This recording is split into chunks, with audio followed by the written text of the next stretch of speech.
Hi, I'm Richard from Drive Green, and today we're going to be spending a bit of time with the Polestar 2. The Polestar 2, of course, is Polestar's and the Volvo Group's first fully electric car. Now, the Volvo Group and Polestar have very grand plans in the full electrification of their cars, taking place ahead of a lot of manufacturers. So I've been really excited to spend some time with this car and see what the future holds from the Swedish manufacturer. Whilst in all our reviews, I really do want to just look at the Polestar 2 and how it is in a car in its own right. However, it's hard not to compare it against the Model 3 Tesla, since you can certainly argue that it's perhaps the obvious alternative to this giant in the EV world. Hopefully in this short video I can point out perhaps some of the key factors with the Polestar as to why you might choose it and might make it the right EV for you, whether you're looking at a Tesla Model 3 or not.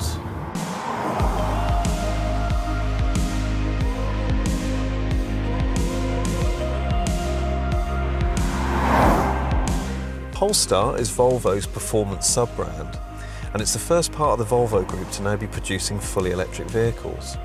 The Polestar 2 follows on from the hybrid Polestar 1, which always felt like kind of a concept vehicle, very expensive and of niche appeal and assembled from the existing Volvo parts bin. Polestar 2, however, is the real deal, with a ground-up design, produced with sort of commitment and in enough numbers to mean the price is fairly competitive, well, certainly competitive enough to make it a real contender within the mainstream EV market, albeit towards the middle to top end of it. Launched in 2020, it's still a recent entrant into the market. However, it does hint towards a very exciting future from the brand.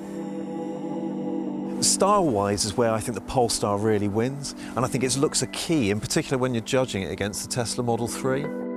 I think it's a really great looking car. It's masculine with a hint of muscle car about it. It's kind of got a hint of the old fastback Mustang about it. In fact, it's how I always imagined an electric Mustang would look until the Mach-E was released. This full-width light bar at the back I think looks absolutely great. It immediately creates intrigue with the car. I remember the first time I ever saw a Polestar, it was from behind, and I wasn't sure if it was a Polestar, but it was this light bar that caught my eye as the car just sped away from me. The front has a slightly aggressive, serious look about it, with nice clean lines and a lack of over-fussiness. It's got a slightly high-riding stance as well that says, "I mean business." Yeah, there's some nice design features like these frameless wing mirrors here. Subtle, I know, but I think we forget how often we spend our time looking in the wing mirrors of the car, and I think it's quite nice that they've put some design focus there. I think this is a great looking car, and definitely better looking and more eye-catching than Tesla Model 3. In fact, I'd go as far as to say I think it's better looking than most cars out there. I guess this is what you'd call a compact executive saloon, and it's a very nicely medium-sized car. The boot size is good. And whilst it's a touch smaller in volume than the Tesla Model 3, the fact it is a hatchback means it's better at accepting awkward-sized loads. The Polestar's actually approved to tow, and you can also fit a roof box on so it can still fulfil some practical roles like the family holiday. There's plenty of room in the front of the car.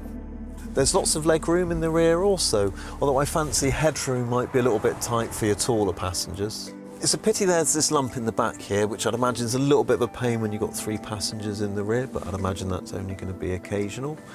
My biggest criticism of the car, actually, is how tight the opening is getting in and out of these rear seats. It's rather a tight opening, and it's been designed more for style, and as a result, it's a little bit awkward getting in and out. In terms of style and quality, they've done a really nice job on the interior as well. It's very modern and premium. Nice crisp design, quite simple, quite minimalist. You could argue it's a little bit on the bland side. However, the materials are good and the build quality is excellent.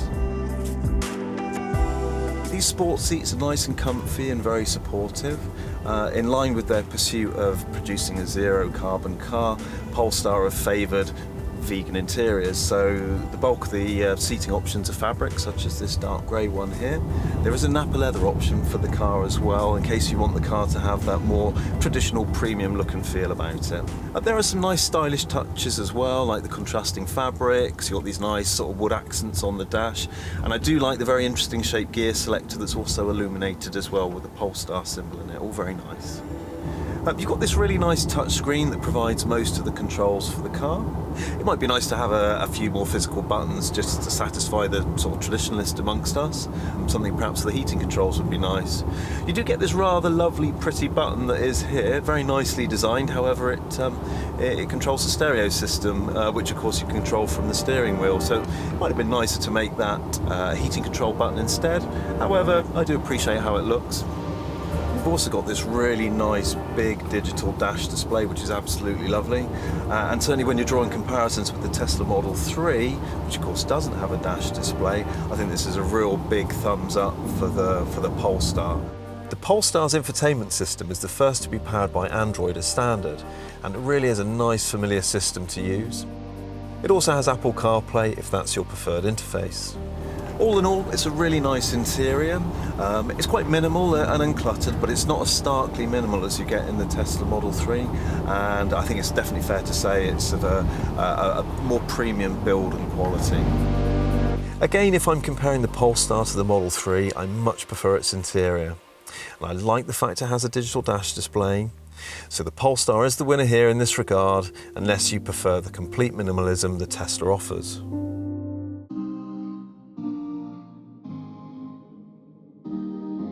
The Polestar 2 is available in two battery sizes. You've got the standard range and the long range. The standard range gives you a 64 kilowatt hour battery and only comes in a front wheel drive single motor format. That, however, is going to give you, I think, realistically somewhere in the region of about sort of 230 miles of driving range. Of course, as always, depending on the time of year and in particular your driving style. The long range model comes with a 78 kilowatt hour battery and is available as both a single motor and dual motor configuration. The more popularly spec'd and more powerful dual motor all-wheel drive models deliver around about sort of 270 miles worth of driving range, depending of course on how fast you like to drive the car. The less powerful single motor version will do more in the range of around about sort of 300 miles, which is great, and it kind of puts the Polestar range-wise, you know, along there with the best of them. However, that extra range that you get with the single motor version is very much at the expense of performance.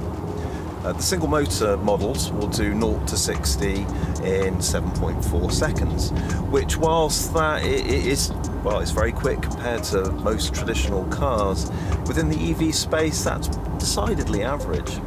The dual motor model, however, is much quicker, giving 0 to 60 in 4.7 seconds, which is sports car quick and blisteringly fast.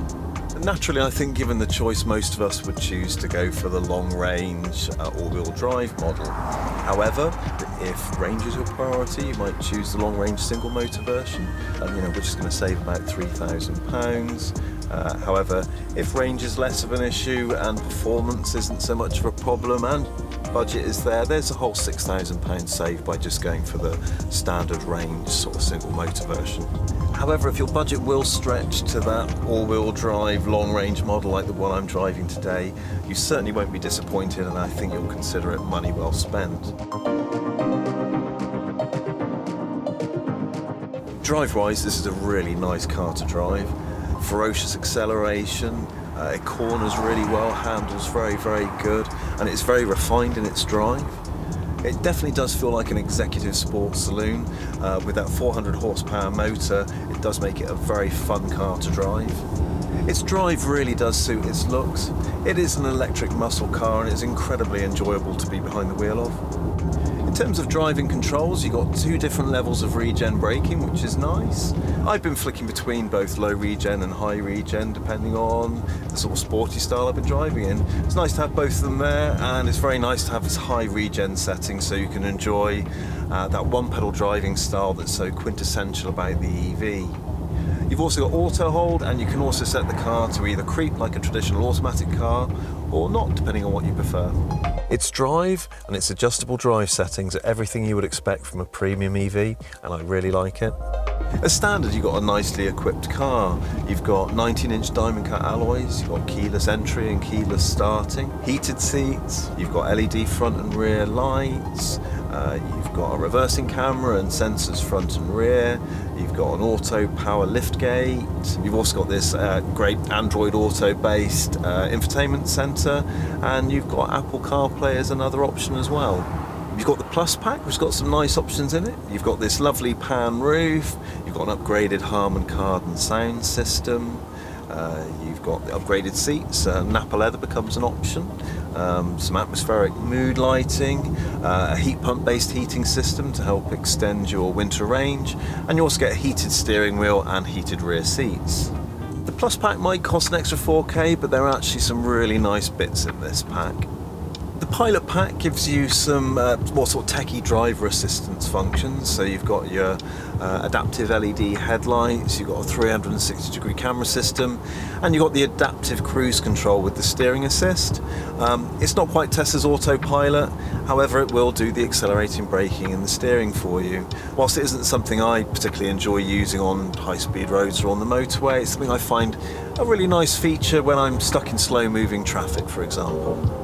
And you've got the Performance pack, which provides some extra sort of sporty styling and some slightly improved handling if you like driving the car in a particularly sporty mode. You've got upgraded performance brakes with gold calipers, an upgraded suspension system, bigger 20-inch diamond cut alloy wheels, and some nice gold seat belts as well. At an extra £5,000 in cost, though, I think you do need to question the importance of this spec pack in particular. Whilst it does add some nice aesthetic upgrades to the car, which for many people is quite important, and it does add some slight performance advantages, you've already got a car that looks great, and you've already got a car that handles really well. Whilst having additional spec bundled together like we do here helps keep things nice and simple, it is also a little bit frustrating that you can't spec the actual options you want, and invariably you end up paying more to have the things you want and paying for extra spec items you're not bothered with. It's a shame, for example, you can't spec the pan roof on its own or the heat pump, for example. But there are some nice spec options here, and budget permitting, you can build a car with pretty much every conceivable spec item there is on the market. Now, the Polestar 2 is a perfectly capable long-distance driving machine, particularly if you're going for a long-range model, which can give you up to about sort of 300 miles worth of driving range, which puts it up there with the best of them. The car's also capable of 150 kilowatt charging, which is great and means at the right charge point, if you're lucky enough to be able to find one, you're able to charge the car from roughly empty to roughly full in about 40 minutes, which is brilliant. However, these 150 kilowatt charges are quite few and far between. That being said, 100 kilowatt charge points are becoming more and more of a common sight, so it's good to know that you've got a car that's capable of charging at these higher speeds. Whilst the Polestar 2 is a brilliant car in its own right, it seems inevitable that it's going to get compared to the Tesla Model 3, being they're sort of profiled the same as sort of mid-size executive saloons, and they sit at a similar price point. So how does it fare? I think it's reasonable to say that I think the Polestar is a better looking car. It's definitely reasonable to say I think that the interior is nicer and the build quality is better. And when it comes to drive and performance, they're both very similar. However, it's also very important to remember that the Tesla Model 3 very much has earned its place as the most popular EV in the world. The Model 3, it's a little bit cheaper. It's got a little bit more range. It's a little bit quicker as well, and the boot is slightly bigger. It also has that brilliant autopilot system, which actually is excellent and is going to be very hard to beat by any manufacturer. And it has that all-important Tesla supercharger network, which is a very, very important factor if you're someone like a regional sales rep that does an awful lot of long-distance driving and requires an awful lot of public charging. And Tesla, of course, is also one of the coolest brands on the planet right now. However, I actually think Polestar is quite a cool brand as well. It may be a sub-brand of Volvo, but it is a performance sub-brand, and it's relatively unknown, which gives the car a certain level of exclusivity that the Model 3 doesn't have. And it's this exclusivity that comes with the Polestar, which I think is the secret and the key to why you would choose the Polestar 2 over the Tesla Model 3. The Polestar is a great looking, really cool car, whereas the Tesla Model 3 isn't much of a head turner. And as a result of its incredible popularity, you see absolutely loads of them out there. And as a result of which, becoming such a common sight on the road, the Tesla Model 3 is fast becoming the new Ford Mondeo. And whilst this won't matter to a great many people who are quite happy to follow the crowd and blend in, If you're someone who likes a certain amount of individuality, likes your car to stand out from the crowd a little bit and likes to be a bit of a non-conformist, then the Polestar 2 is definitely the car for you. And you won't be disappointed with the Polestar 2. It's a great looking car, it's really well made, it performs really well, it's really fun to drive, and it's got that level of exclusivity that makes you feel quite special really. And that's the reason why, if I had to choose between the two cars, it would be the Polestar 2 for me. If you're looking for a medium-sized, long-range EV that looks great, stands out from the crowd, and has got sports car performance, I think it's definitely worth taking a look at the Polestar 2. I hope this video has been useful in helping you find out a little bit more about the Polestar 2. If you'd like to find out more, or if you'd like to arrange a test drive, then please do get in touch. Please be sure to check out our other EV review videos and to subscribe to our channel. Hopefully we can help you decide what's the right EV for you, and thank you ever so much for watching.